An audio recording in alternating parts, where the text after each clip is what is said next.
ស្រីស្រស់ព្រំប្រៃតើស្រីអូនដើរទៅណា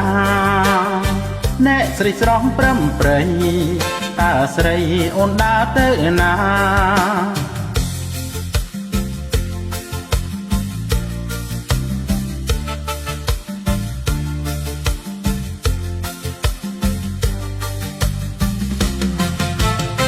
យកគ្រាន់តែសួរប៉ុណ្ណឹងតើខាតអស់ប៉ុន្មានមាសមេគ្រាន់តែសួរប៉ុណ្ណឹងណែតើខាតអស់ប៉ុន្មានមាសមេ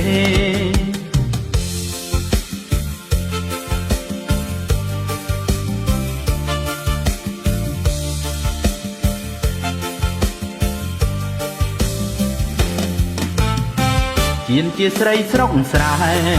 គ្មានស្រីណាគេនឹងល្អដូចជាតិជាស្រីស្រុកស្រែគ្មានស្រីណានឹងល្អដូចធំមិនធំហើយស្រីតូចមិនតូចធំមិនធំហើយស្រីតូចមិនតូច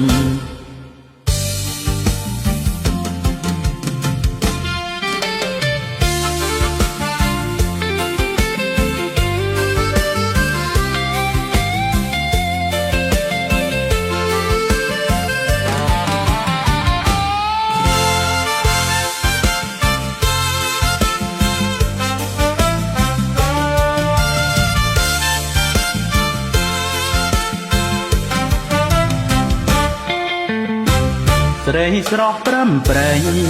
តើស្រីអូនដើរទៅណាអ្នកស្រីស្រស់ព្រំប្រៃតើស្រីអូនដើរទៅណា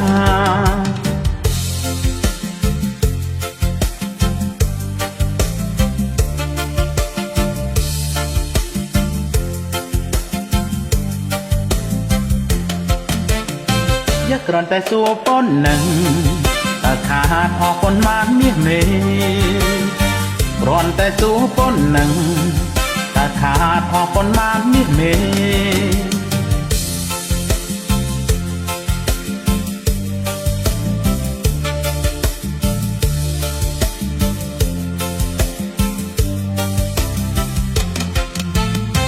មានជាស្រីស្រុកស្រែគ្មានស្រីណានឹងល្អដូចជាតិជាស្រីស្រុកស្រែគ្មានស្រីណាគេនឹងល្អដូចធំមិនធំហើយស្រីតូចមិនតូចធំមិនធំហើយស្រីតូចមិនត